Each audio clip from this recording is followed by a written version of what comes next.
Hey everyone, it's Mark. This is my recap for Pokémon Journeys episode 93. Your name is Francois. This was the 1178th episode of the Pokemon anime and the first episode of 2022. This is usually where I'd say something like, there's so much to break down this week, so let's get into it. But let's be honest, there's not a whole lot to break down with this episode, but I'm gonna give it my best shot, so here we go. Anyways, when I finished watching this episode, I just sat there thinking about how I was gonna manage to find anything interesting to talk about with this episode, and I don't know, there just wasn't much of substance going on. Apparently, Ash and Go have just gotten back from Unova and they caught a Lilligant off screen. By the way, did you notice anything odd about this scene? Anything? Well, what about that Hoot Hoot? How did that get there? That is a secret you will never know. The writers can't figure it out either. Yeah, no one knows why that Hoot Hoot is there since Go never actually caught one. At least cannot believe what it is seeing. Go notices his heartbroken Pokemon, but Ash always knows what to do. He suggests that they have a battle. Yeah, Ash doesn't really know what he's talking about, and when they go spy on Heracross and Lilligant, Ash notices that they're pretty friendly with one another, but Go just straight up says they're madly in love. Ash doesn't really understand what's going on here, but that's Ash for ya.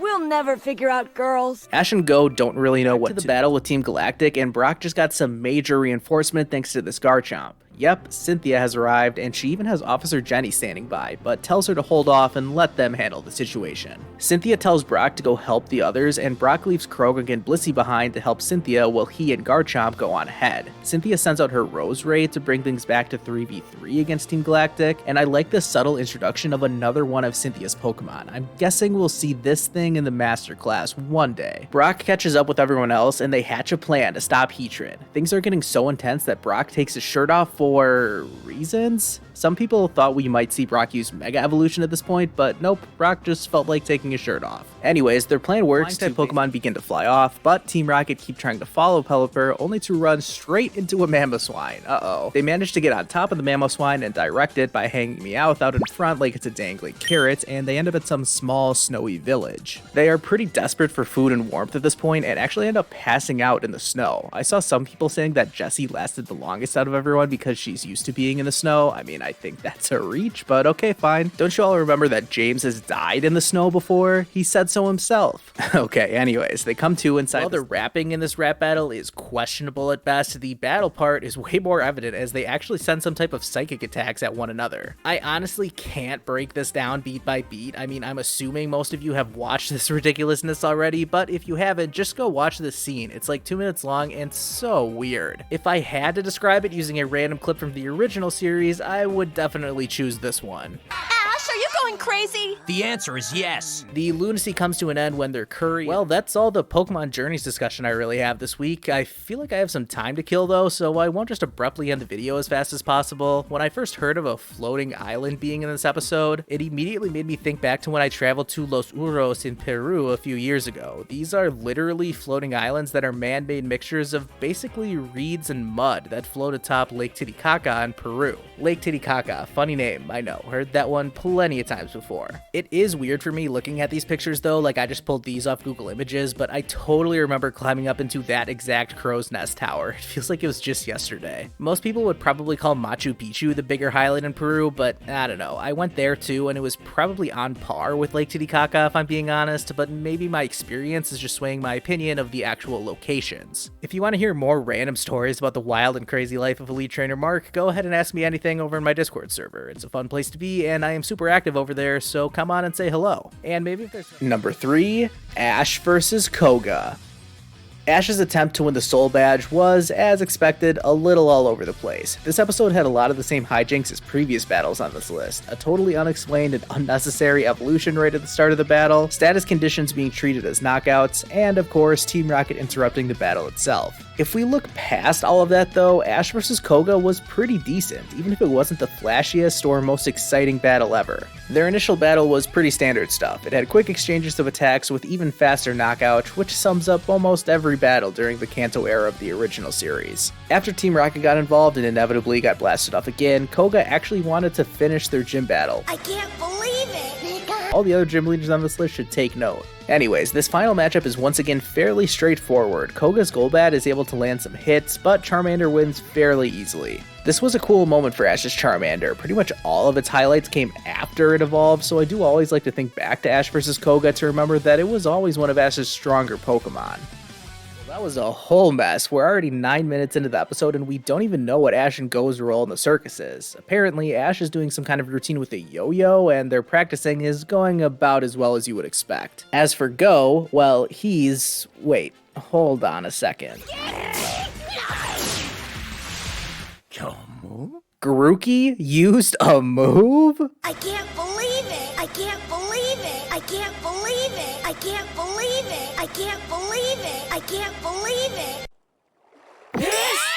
Oh my god, I can't believe what I just saw. After 39 episodes, Grookey has finally used a move for the first time. Whoa, what a monumental episode this turned out to be. Back to the main...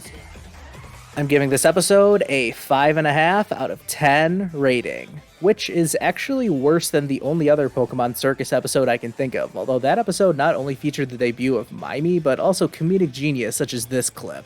Sorry to disappoint you. I'm no Mr. Mime, but I was good enough to fool you. Though, I guess that's not saying very much. That thing is half twerp. Half mime! I wonder how it learned to talk. Act like you're trapped in a bubble. I'm not a Mr. Mime. I just play one on TV. I'm out of here. I gave that episode a 6. Speaking of Marnie and Piers, I thought this episode did a great job exploring their characters, although I do wonder if you needed to have played Sword and Shield to fully understand what was going on with them in this episode. I already consider myself a big fan of Piers and Marnie before this episode, and look, you can even see me cheering Marnie on with the rest of Team Yell in the stadium. Anyways, as I was saying, since I was already invested in these two, to get to that new episode next week, I actually have a pretty big video coming out this week. It's a collab with Starmeister, another PokeTuber that you should all totally be subscribed to, and here's a preview of the video that we're going to post this week. Alright, let's get into this thrilling season of Survivor Journeys. We have our two tribes, they're ready to go, they're ready to battle it out. Let's see how this plays out. Iris has a major meltdown. Yeah, for the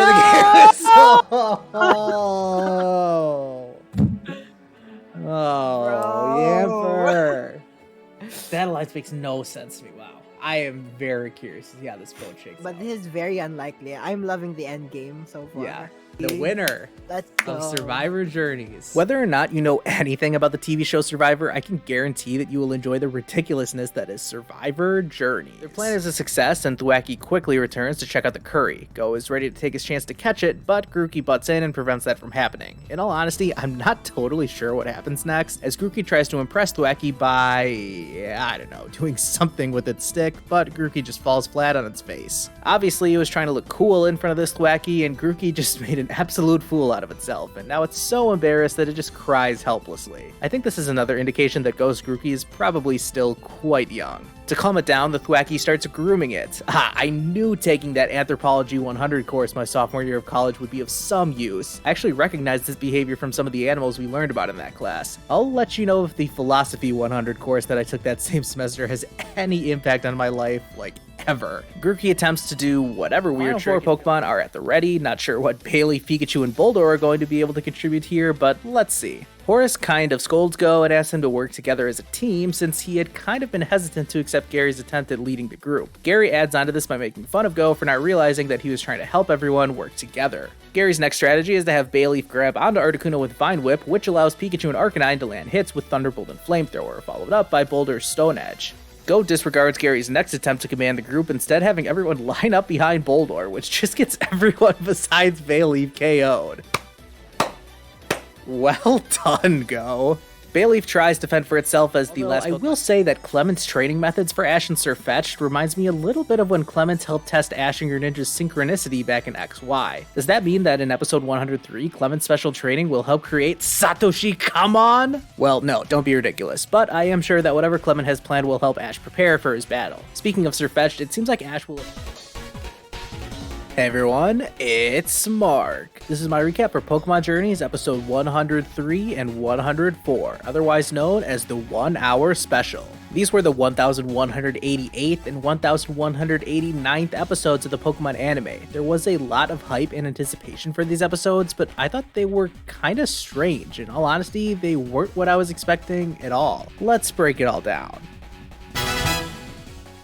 The episode starts with Ash arriving in Lumio City. We already know he's coming here to train with his two former traveling companions, that being Silent and Iris. I think there were some rumors that it was going to be Clement and Bonnie, but those rumors weren't true, at least I don't think so. They look over to where Ash's next World Coronation Series battle is going to be. It's in the same stadium where the Pokemon League was, which is a nice touch. Bonnie does actually show up and knocks Ash into a fountain, and wow, Bonnie sure has grown up a lot since XY, hasn't she? Bonnie catches up with Ash, Iris, and Silent, and this was a nice scene getting to hear all of these former traveling companions talking about what they've been up to since they were last on the show. They decide to all head over to the stadium before the match, but they run into somebody familiar. It's Trip. Wait, what is Trip doing here? I was pretty surprised when I saw him, but then I remembered that in the new opening, they did reveal that one of Ash's rivals was returning. And when I went back and looked at that scene again, it's actually Trip. I think since he looks kind of similar to Paul, some people got confused, but here we are. Ash is finally reunited with his best rival ever. So once they are excited and let off my favorite let's go of this entire series. I absolutely love this part. It's pretty cool that Lily Cove City is the location where Chloe and Eevee met their first evolution as well as meeting their final evolution, but they don't just run into Sylveon right away. Instead, they show up at the Lily Cove Contest Hall. Outside, Licia is there ready to do some contest scouting. Now, I can't confirm this myself, but apparently at one point in this scene, the people in the crowd yelled something along the lines of, "Can you please scout me as your boyfriend?" which is hilarious. I will say that I don't really like Licia, like, at all. She's really annoying in the games in my opinion, and she is pretty similar here, just coming up to Chloe and annoying her and making her feel uncomfortable. Standard stuff for Licia, I guess. Anyways, we'll get back to them in a minute, but first we see Go failing to catch an Altaria. I can't believe he found one so easily, but they are both shocked. Recognizes Chloe as the person that Licia scouted, and she introduces herself as Serena. I can't believe it. Serena actually returned. And do you know what that means? Bingo! And wait, guys, we actually got a bingo! Oh my god! I can't believe it! Holy cow! Come on. Humunga Dunga! The firepower!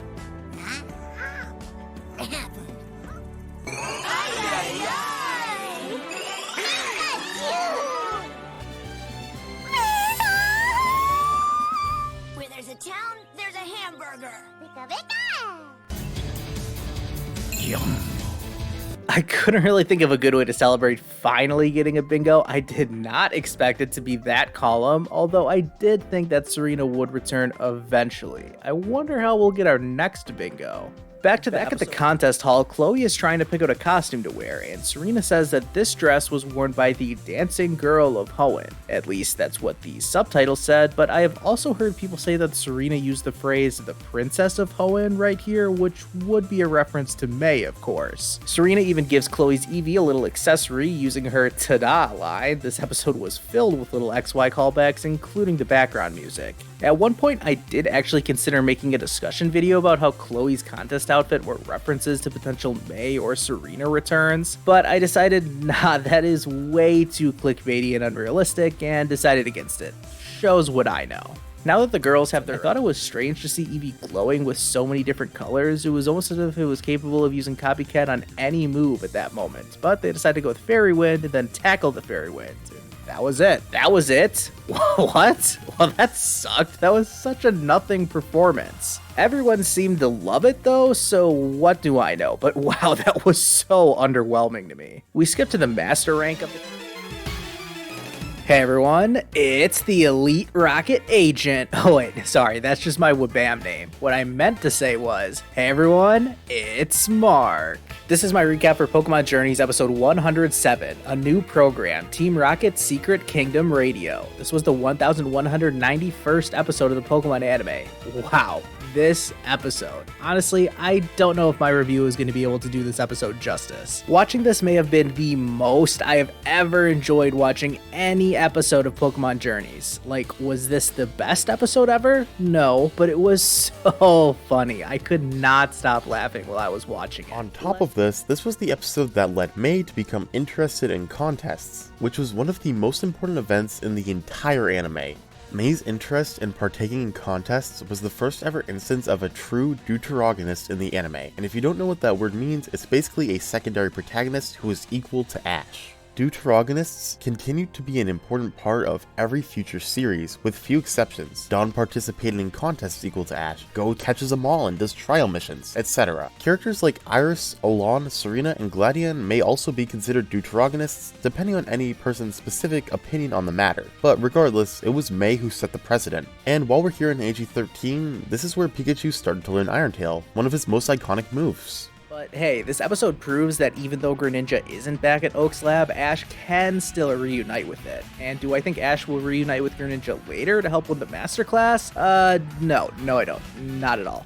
Don't get your hopes up. That's basically everything I want to say about Ash's Greninja's return. I had no clue what this video was going to be about, but I had a title and thumbnail idea that I thought would do well, so I just sat down and started writing this script and didn't stop until it was at least 8 minutes, and now here we are at the end of it. Let me know what you think will happen. This episode did such a good job of building up Ash and Lucario's bond, as well as hyping up Ash versus Raihan. I'm giving this episode an 8 out of 10 rating. I don't think this was one of the best episodes in Journeys or anything like that, but I thought it executed exactly what it set out to do, using a returning character to help the development of a current character. Hey, that sounds kind of familiar. Moving on to the preview, the episode starts without any of the usual intro packages, not even a World Coronation Series recap, as we see Ash and Lucario running towards Hammerlock on the morning of their battle. When they arrive at the stadium, Raihan meets them there. Raihan is his usual mix of cool and confident, but Ash isn't backing down either. Hold on, do not tell me that the world monarch is asleep in a bush outside the stadium. Oh my god, Leon, you are unbelievable. Of course, Galar's champion didn't want to get lost and missed the battle, and he's excited to see Ash and Raihan face off. Ash is off by drilling Vikavolt with another liquidation. This knocks Lyra and Shunya's Pokemon out, meaning that Go and Horus have survived. Don't celebrate just yet though, as Danica chimes in to inform them that only one person may clear the mission. Horus immediately tries to give up and let Go win, saying that they have no interest in fighting a friend. Go doesn't let them give up and has some sappy speech about not giving up on your dreams, and then challenges Horus to a battle. Horus is pretty hesitant but eventually agrees. This isn't much of a battle since both trainers recognize that their Pokemon have already taken serious damage. Go has Inteleon camouflage itself, but Horus and Gardevoir are experienced enough to stay calm, and once Go calls for a snipe shot, Horus counters with a Confuse Ray, and with Inteleon stunned, Gardevoir fires a Moonblast, and uh-oh, this looks bad. Yeah, Inteleon is done for. Go's initial reaction is to congratulate Horus on their victory, but once Horus turns to head back to the entrance, we see Go giving the meanest clenched fist that would give Arthur a run for their money. Back outside, man, am I glad to see some explains to Mon who they are searching for, and he is pretty confused, but he does offer to serve them some food and tea inside his house, which they accept. Inside, it's super dark because all the windows haven't blacked out, the same piano melody starts up again in the distance, and Mon says he would like to introduce them to his daughter. Lusamine is like, what? And was I the only one in this moment to be like, oh my god, Mon cheated on Lusamine? I wonder if Lusamine was thinking the same thing. Anyways, Mon tells them that his daughter is also named Lily, and they're like, okay, and they head over to the room that she's in. Inside, whoa, wait a second, what is going on here? So it looks like Lily is playing the piano, but wait, it's actually a Nihilego. Oh my god, what is happening right now? Oh yeah, it's worth pointing out that this is a shiny Nihilego, which is really only important because the yellow shiny design bears a much closer resemblance to Lily. Lusamine and the others are shocked. They have had...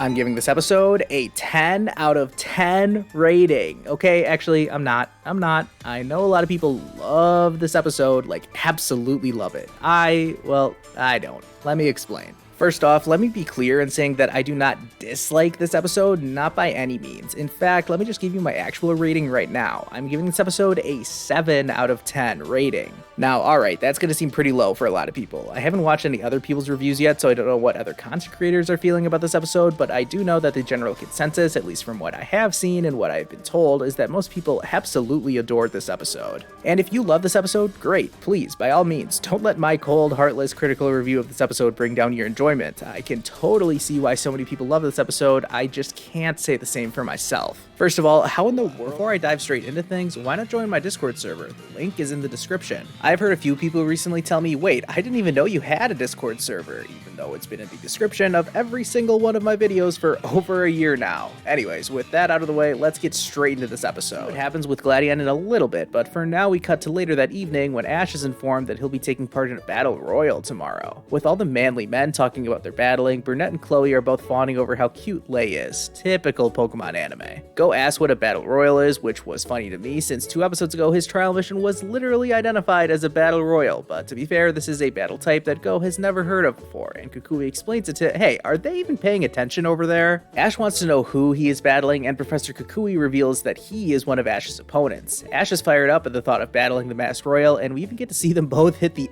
enjoy pose together on top of the couch. Go and Chloe react exactly how I would expect them to, having absolutely no context to what these weirdos are talking about. Kukui says that he won't be battling as the Masked Royal tomorrow as he doesn't want to take any of the spotlight away from Ash, since this event is all about him. He's Alola's champion after all. That's right, not just the Alola League champion, but Alola's champion. Everyone is excited for tomorrow's battle royal, and special shout out to Rowlet for continuing to sleep through all the excitement. Cut to the next day. As though I'm positive Ash will defeat Leon and become the world champion. I've been Alexmo, make sure to go check out my channel for some more Masters 8 predictions, and subscribe to the smart guy or something like that. Aw, thanks, Alex. Just listening to that, one thing that stood out to me was that I have never heard anyone refer to Pokemon Masters as Pokémas. That's a new one to me. And if we're theorizing about Masters tie-ins, then I can't wait for when Cynthia breaks out Giratina in the semifinals against Ash. Okay, anyways, on a more serious note, I do agree with Alex about how I did want to throw in a little bit of a shake-up at the end here and state that when the tournament ends and Ash is crowned Monarch, I think we will see an unofficial battle between Alon and Ash where Ash can redeem himself for his hardest loss in the series.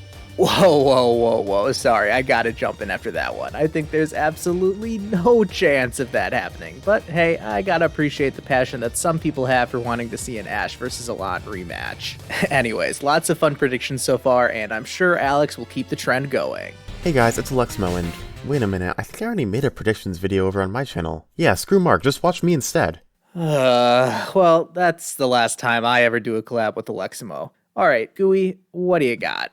Hello, I'm Gooey448, and yeah, we all know the Masters 8 tournament is right around the corner. And of course, Mark called me up because he needed the most accurate prediction he can get. Well, good thing I'm here. The first battle... For Iris, we know Haxorus will probably be her last hope, but what about her other 2 Pokemon? We know both Dragonite and Excadrill are pretty strong, and it's unknown just how strong any of her other Pokemon have become or if she has caught any new ones. If I may though, might I suggest that Iris' key to victory here is actually the cutest Pokemon in her possession? That's right, I'm talking about Emolga. Fun fact, Emolga has never lost in an official battle before. It's undefeated. Remember how we all thought Ash's Dragonite was so strong for going undefeated for so long? Well, that's nothing compared to Iris' Emolga's reign of dominance. This thing has been undefeated for way longer. So my suggestion to Iris for this battle would be to spam moves like Attract and Nuzzle against Cynthia's Pokemon and just let Emolga sweep Cynthia's entire team. I can't see how that could possibly go wrong. This strategy, we're talking about every single quarterfinals matchup, so let's go to the bracket. We already know that Leon has advanced. Obviously that would have been my prediction anyways, but whatever. As for Lance versus Diantha, I'm taking Diantha in that one. I'm only about 60% confident in that prediction, but I'll go with Diantha. Ash is definitely defeating Steven, no questions asked. And then there's Iris versus Cynthia. Man, oh man, do I want Iris to win this one. Like honestly, I think Iris defeating Cynthia would potentially be my favorite moment of this entire tournament if it happened. Of course, pretty much everyone is going for Cynthia, and it just makes so much sense why she would win, but hey, this is my video, and no one actually cares whether or not I get these picks right. Like nothing is on the line here, so screw it, I'm picking Iris to win. Come on, let's go, Iris. By the end of this tournament, it's gonna be Cynthia and Diantha asking to take a picture with you. Okay, so previewing the semifinals then, starting with Leon versus Diantha, and well, I don't have much to say about this one, to be honest. Like, the semifinal on Leon's side of the bracket is easily the least interesting battle in this entire tournament in my opinion, since the outcome is a foregone conclusion. It will probably come down to Mega Gardevoir versus Charizard. Not sure what Leon's Dynamax strategy will be for this one, but does it really matter? I don't think it does. Okay, let's quickly move on to the the other semifinal where, oh yeah, I predicted that this will be an Ash versus Iris rematch. Yeah, that's definitely not going to happen. So I'm just going to preview Ash versus Cynthia instead. If the semifinals are still 3v3, then Cynthia's team locker room, the other competitors are excited to watch the battle. I mean, Steven must be trying to break his neck by watching the battle from that angle, but whatever. Lance was nowhere to be seen in this entire episode, so I am just assuming that he's crying in the corner off screen. Alright, enough preamble, let's get this back. Hey everyone, it's Mark. This is my recap for Pokemon Journeys episode 119, Chloe and Eevee, The Tracks of Evolution. This was the 1204th episode of the Pokemon anime, and yeah, this was an official episode of the Pokemon anime, but yeah, it was just a recap episode. Say what? Yeah, I mean, look, it might be hard for a lot of people to get excited about a recap episode, but this is still technically a new main series episode, and if I had to guess, even the writers and production team probably don't expect this episode to get a great response from the audience. Actually, I have a clip of how they felt about releasing this recap episode. I got a lot of people to disappoint.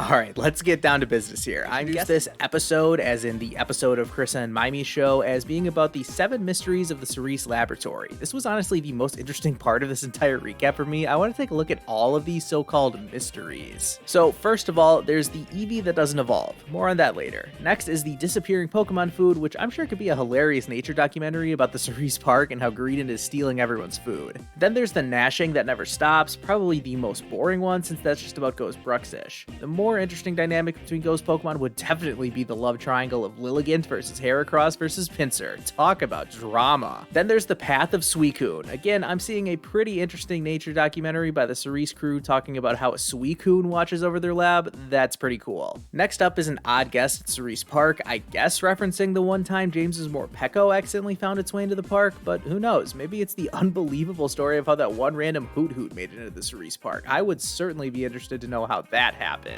But lastly, and I mean, come on, who doesn't want to watch the Boss Yamper theory? Take my money now. I want to watch this so bad. Unfortunately, Mimi has poor taste and instead wants to learn about the Eevee that doesn't evolve. Ugh, fine. To start, we're gonna do an Eevee quiz. Oh, now I'm fired up. I love trivia. All right, 8 questions. What's the first one? Which one is Eevee? Ugh, okay, this quiz isn't exactly what I thought it was going to be. Let's get past the one last flashback. The narrator sends us into a song break, and the song they play is the ending theme? Oh, I guess the episode is over. That was sudden. Well, technically, it's not totally over. There's about 90 seconds left after the ending is finished, where our favorite evolution is going to tell us about our fortune. Like any rational human being, I picked Umbreon as my favorite, and all I really got out of this was that midnight is best for thinking, and yeah, that checks out considering I'm making this review around midnight my time. This segment does transition into the preview for the next episode, which I'll talk about in a little bit. Well, this has been my recap of the recap. Now let's review and discuss the recap. Oh, I'm so excited. Let's not beat around the bush today and get straight to my rating. I'm giving this episode a 10 out of 10 rating. Ash, are you going crazy? The answer is yes. How embarrassing is this lunatic? I knew he was a loony bird, but this is ridiculous. Okay, I'm not actually giving this episode a 10 out of 10. I guess it's important to clarify that this was actually an official episode of the main series of the Pokemon anime. There is precedent for this as well. Back in AG and DP, we did get a few clip shows that counted as official episodes. I know for a lot of people, just the idea of a recap episode is appalling to them. Let's hear from one of those people right now. Me personally, I don't mind a clip show. I mean, yeah, obviously I want to see new content, but I'd take a clip show over a week without Journeys, and that's kind of how I look at this interlude in the show's production right now. It's almost like they're giving themselves a break, and I get it. Again, obviously I would prefer if we just charge straight through with new Masters Tournament episodes every week, then transition right into the Project Mew climax. That would be awesome. I try not to think too much about what we could be getting or what we could have gotten instead. I just kind of look at what's in front of me and take it for what it is. That said, if we needed to fill time with a clip show, couldn't we have chosen from some of the better moments from Pokemon Journeys? For example, now a full clip show about Go Sobble. Sign me up for that. Okay, now with all the jokes aside, I will give this episode... Number 4, Ash versus Price. I surprised myself with how high I ended up ranking this battle. I feel like I always used to remember this gym battle for the way that it ended, but saying that this battle wasn't very good because it ended with Price forfeiting the match, well, that's just not how I see it. First of all, we've got ice physics, and I always love it when the environment really factors into the match. Price tries to take full advantage of this battlefield by using Dugong, who can slide on the ice and swim in the pool in the middle of the battlefield. You'd think Cyndaquil would be a bad matchup for Ash, and well, that's exactly what he wants you to think. The moment where Price has Dugong dive underwater and Ash tells Cyndaquil to follow it, I mean, what an idiot, right? Cyndaquil is a sitting duck, but how come Ash is so confident? Oh, that's why. He lured Dugong in so that Cyndaquil could blast it with a close-range Swift, and anytime we get to see the epic visual of Cyndaquil surfing on the waves and launching a flamethrower, oh man, this battle is awesome and it's not even halfway over. This battle was a 2v2, so Price's hopes came down to Piloswine. As a reminder, the previous episode was all about Ash helping Price find and save his long-lost Piloswine. These two were best friends decades ago, but Ash saved Piloswine's life, and now Piloswine was all that stood between Ash and his 7th gym badge. Price's old friend was no slouch, knocking out Cyndaquil almost immediately, and for some reason Ash chose Pikachu as his last Pokemon. Quite frankly, I think this final showdown was epic, but that's because I have absolutely no problem with this battle completely disregarding game logic, and having Pikachu's electric attacks work like normal against Piloswine. If you can't take it seriously because Piloswine shouldn't be getting affected by Thunderbolts or Thunder, well, then I can understand why this battle may not be for you.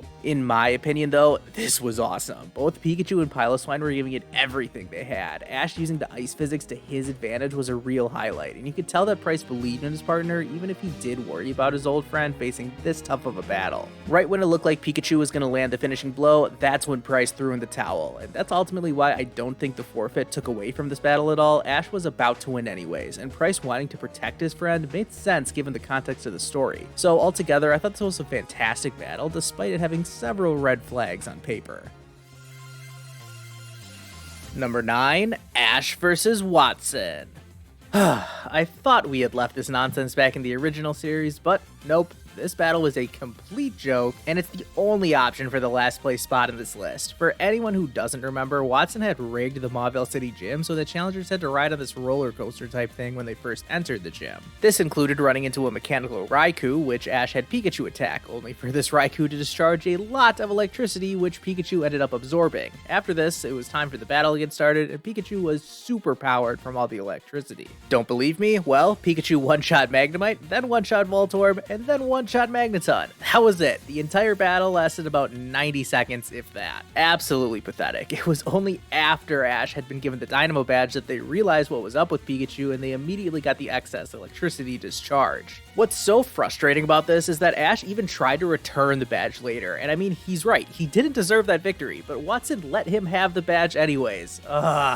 Watson even challenged Ash to a rematch later, and nearly 20 episodes later, they did battle again, so why couldn't they have just had the two properly rematch each other in a gym battle? Alright, for your sake and mine, I'm just gonna move on to the next battle, or else I may spend all day ranting about this mess. As for the main chunk of the episode dedicated to the Nickit storyline, I thought this did way more than the Go recap did last week. I loved the scenes of Go remembering all the times he shared with his Pokemon, and now that culminated with him using his 3 Galar starters in this battle. I also love seeing Berserker. It's honestly one of my favorite Generation 8 Pokemon. I used one in my first playthrough of Shield. I gave it the nickname Jackson, and it was very strong and very cool. Trust me. Anyways, one of the goals of this episode was to check off as many Galar Pokemon as they could. Basically, all the Pokemon involved in the Team Rocket scuffle made their journeys debut in this episode, and that was surely intentional. By the way, I felt very vindicated seeing the Rocket Prize Master come back. I said that there was no way it was gone forever, and I was right. I love it when I'm right. Alright, that's enough patting my own ego. Let's talk about that ending scene. Number 2, Ash vs. Gardenia.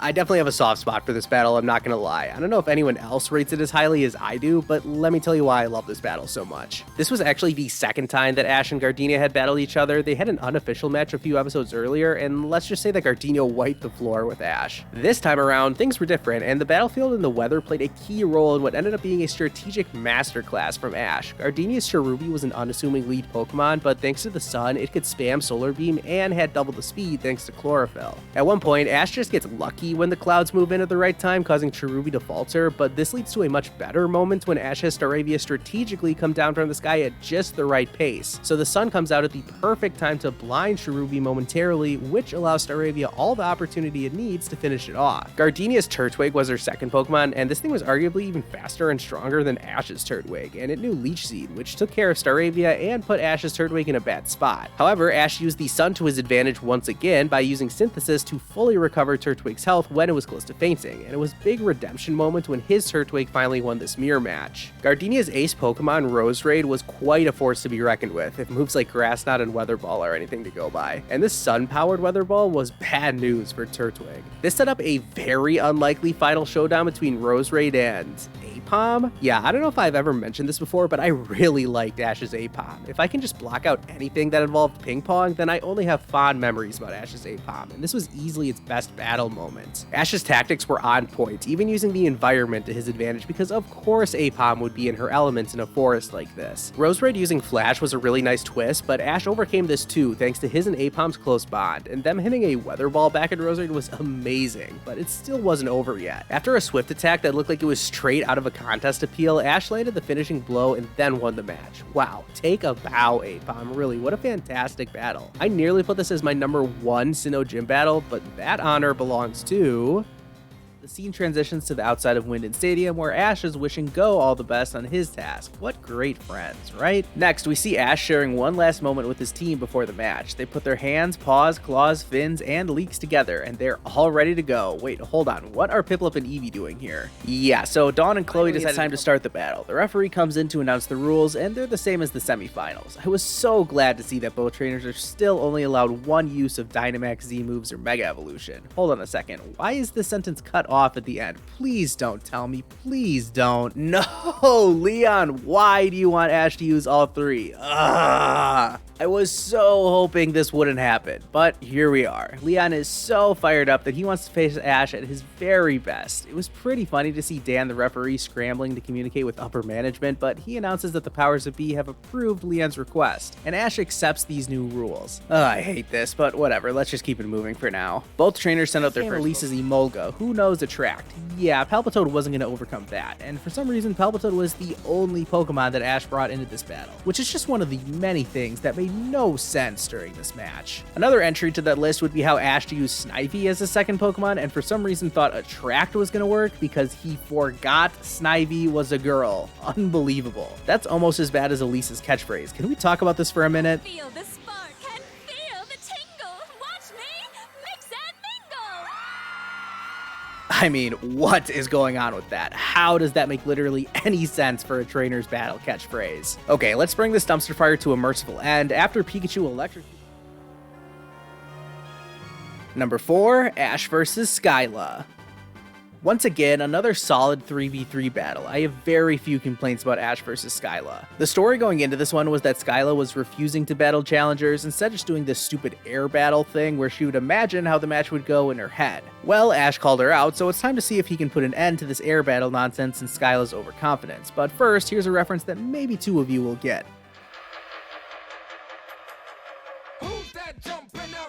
ASH Ketchum, here we go. Okay, anyways, this battle gets up to a not so... Number 3, Ash vs. Clay.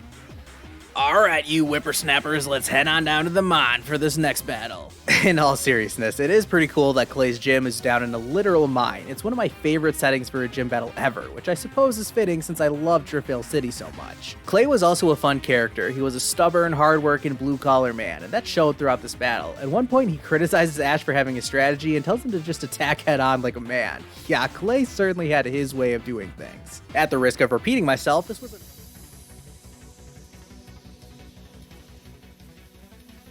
I think I'm just going to start this discussion by giving my episode rating. I'm giving this episode a 10 out of 10 rating. Oh my god! I can't believe it. Where there's a town, there's a hamburger. Bingo! Yeah, it's been a while since we've had one of these. I made this little bingo game back in April of 2021, and a year and a half later, I finally gave an episode a 10 out of 10 rating. We got our first bingo a few months ago, but now this adds a second bingo, checking off every tile in the bottom row. There's no way that we can check off every tile on this bingo card, but we may get another bingo next week. We'll have to wait and see. Anyways, enough about that. Let me get back to why I gave this episode a 10 out of 10. And look, I'll be honest, I'm super critical of Pokemon episodes when I'm giving them a rating. Like, I put a lot of thought into this rating process. I take it super seriously. But for an episode to be a 10 out of 10, it doesn't have to be perfect, but it has to leave me feeling like, wow, I just watched a 10 out of 10 episode. And I can truthfully say that when this episode finished, that's how I was feeling. I was almost speechless. It's almost indescribable in a way. Like, I could tell you all the things I liked about this episode. Ultimately, it really is just a feeling that I get when watching an episode, and I don't know how to transfer that feeling from me to you, so I'll just do my best to try and explain. For starters, a true fan of mine, you'll know that we got another bingo this episode as we finally check off the Ash defeats Leon tile. I don't know how many more of these we're actually going to be able to check off, but as things stand, after getting our second bingo last week, we can add a third bingo, taking out that entire column. Nice. Alright, let's get back to actually discussing the episode, not any of the meta stuff that has probably already made new viewers get confused and click off the video. If you are still watching, then here's some hard-hitting analysis for you. I'm giving this episode a 10 out of 10 rating. That's right, it's a 10, it just is. There was never any question in my mind that it could be anything else. I said at the start of the video that some people are calling this the best episode in the history of the Pokemon anime, and it's definitely in contention for that top spot. I can totally see why people would put it there. Personally, I don't think I'd call this the very best episode ever, but that's just me. I've said videos and over in my Discord server that I don't particularly care about the animation, so when I hear some people say this episode may have been the best animation of all time, I'll take your word for it, I guess. I mean, it looked cool, don't get me wrong, but I'm not blown away or anything. Like I said, I just don't care all that much about the animation. What I do care about is the story, the music, the pacing, everything that makes me feel a certain way when watching an episode. And watching this, I mean, chills. Whether it was the epic battling or the returning characters watching on, and by the way, I wanted to highlight the best return of them all. Remember this scene? Oh yeah, that's right, a Todd Snap sighting. Wow, they really did bring back all the companions, didn't they? I plan on talking about this more in my While Gary and Quillin run into an angry Kabutops and Aerodactyl, but Quillin's Weavile takes care of them. Likewise, a Lunatone and Solrock block the other path, and Grookey tries to take them on, but as we all know, Grookey is useless, and it was up to Azumarill to save the day, and as they make a break for it past the wild Pokemon, we see Grookey looking a little disappointed in itself. The next twist literally falls out of nowhere in front of Gary and Quillin, and this wasn't just any random wild Pokemon, it was a freaking Groudon. Dear Lord. And to make matters worse, the other group runs into, you guessed it, a Kyogre. What is going on here? And now that these legendary Pokemon stand in their path, Project Mew leaves us with a real cliffhanger to end the episode. Alright, and what about Ash leaving? That is the headline here after all, and this sure has made a lot of people very emotional. He may be 10 years old, but this kid is older than me. The anime started right before I was born, so having Ash finally leave the show after all this time, man, I get a little choked up just thinking about it. Like, seriously, I'm struggling to even figure out what to say right now. It's sad to see Ash go, but this also just feels like the right time. We've gotten an entire series dedicated to the 25th anniversary of the Pokemon anime. Ash has traveled far and wide and reached the greatest heights imaginable. He's literally the champion of the world. I really think they could have kept Ash going. They could have forced him to continue in the anime for years to come, so it's really surprising to hear the news that he's leaving. I guess the thing about it though is that Ash will soon be gone, but he'll never be forgotten. Ash may not be the main character anymore, but we've got a 25-year bank of memories, moments, and mysteries to think back to. The old episodes will always be there to rewatch. It feels almost like an infinite amount of content for me to discuss and make videos on, so I know I'll be talking about Ash for years and years to come, even if he won't be on our screens in each new episode anymore. And regardless of whatever is going on in the anime, I can guarantee you that there will always be stuff to discuss over in my Discord server. I'm always interacting with people on there, and just recently and if I could, let me try and apply their lesson by saying thank you to each and every person watching this video. 2022 wasn't exactly the greatest year of my life, and sometimes I wonder why I put so much time and effort into all this Elite Trainer Mark stuff, but then I am constantly reminded why. It's getting to interact with all of you, whether it's on YouTube or on Twitter, and especially the people in my Discord server. Thank you for making my life special, and I hope we can keep on being friends.